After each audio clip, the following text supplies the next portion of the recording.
We talk a lot about chiropractic and being a good chiropractor versus a bad chiropractor. And once you entered into chiropractic school, there were different resources. When I would talk to students that were touring the school, such as yourself, I would say, the reason I recommend this school is not necessarily because of what's inside of the school, but the resources that you have access to as Yeah. being a student of the school, and people hmm that come to campus that are on fire, that are really willing to share their passion with you Yeah. and spread the message, spread the light. So, can you speak a little bit about what you gravitated towards as a student and describe a little bit about your path, the different directions, twists, and turns, and Yeah.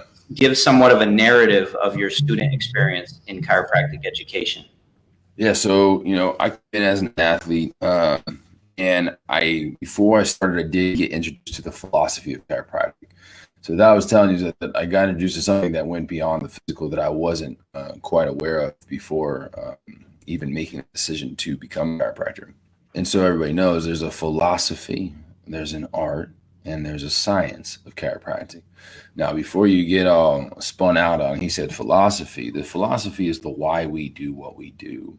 So every single organization, right, every association, every business has a philosophy. Now, whether they're communicating it or not, they have a philosophy. That's why they show up. That's why they do what they do, right? You can often see it in some of their vision statements, purpose statements. Usually a purpose statement would cover more of your why, okay?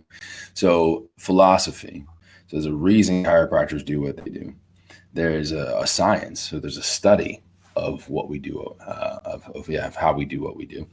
And then there's an art, there's an application, an expression, if you will, of the purpose of the philosophy. And so when I first started, I was definitely more connected to the physical side of everything. And again, more connected to performance. I started doing a lot of what's called applied kinesiology. So AK, also called PAK, professional applied kinesiology. And so my first about 3 quarters in school, I spent a lot of time in that club, and what that does is basically utilize the body. We can do all kinds of different muscle testing. So I learned how to muscle test almost every single muscle in the body, and then from that you can interact with the body in different ways. And it was very, very valuable. It helped me learn my anatomy a lot better. It helped me understand biomechanics and physiology a lot more. And this was a club on campus, and I do want to say that Life West always honored different opinions and different perspectives, and open and allowed for a lot of different clubs. That's another thing you might want to look at, right? Is like some of the schools, they teach what they teach, and they don't want anything else there. So it becomes dogmatic and it's closed down, and versus allowing for you have your baseline of classes, but then you also have all these clubs that if you're interested in, you can get engaged, you can bring speakers on. And so I always thought that was really cool. So I got really started mainly in professional applied kinesiology, and the person that I was learning from and taking seminars from was also into functional medicine. So I studied a little bit of functional medicine in the beginning, which is basically looking at more, lab work, blood testing, and then looking into supplementation and nourishment. And then also had an element of functional neurology. So those were some of the primaries I was into when I first started. And then what I found for myself was I was getting so much in my head that when I came time to actually work with somebody, I was trying to think through all these different formulas and all these different ways that I could approach them, and and then I would like step back, and I realized I was just missing the connection. I'm not connecting with these people because I'm thinking about so much of all these different pathways of the things that how things could work, and how I might be able to work with them. So kind of take a step back from that a little bit. And that's when I believe I started training with John Martinez. It was like my 4th quarter in school, and I got interested in what's called concept therapy. And so this is developed by Thurman Fleet, and who's a chiropractor, like real popular in the 30s, 40s, and 50s.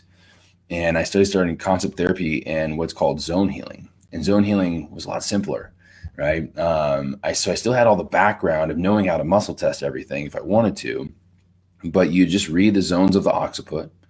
Based on reading the zones of the occiput, you would discover a certain zone that had aberrant tone, if you will.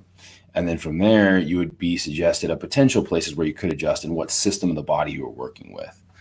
And at that time, it was really good for me because it simplified things and it allowed me to stay connected with the person.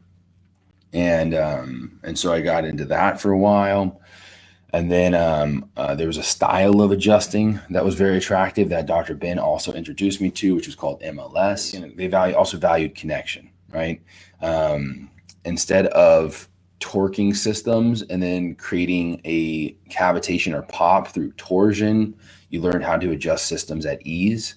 And I just remember getting adjusted that way and just feeling so honored in my body.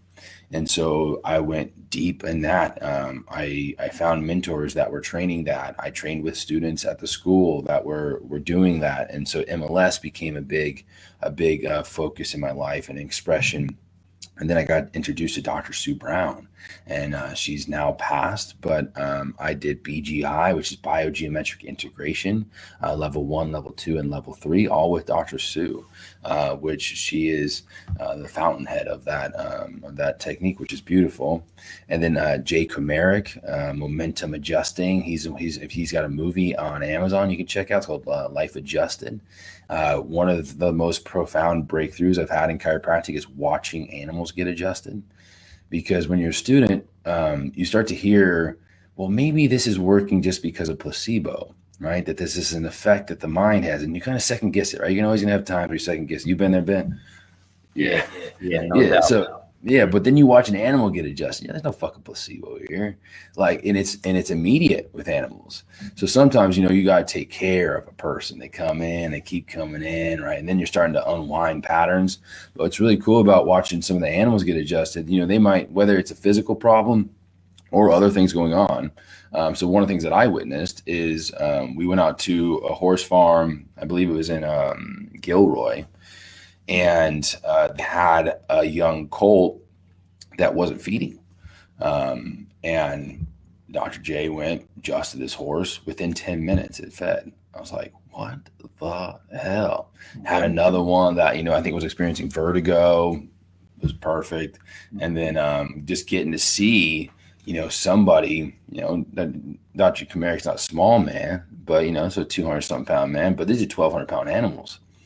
And so after an adjustment, just being able to tap the head and see the horse get in this like full somatic wave. And I'm just like, this is incredible. And so seeing the power of chiropractic through animals getting adjusted. And then he also teaches a human adjusting course. And so I trained with him there as well. And you had Dr. Eric Rubin as well, who was big in the BGI world, who would teach some side seminars. I got the lady I bought my practice from, Dr. Jen Wilhelm, was also a mentor, which also had Dr. Kara Waltz.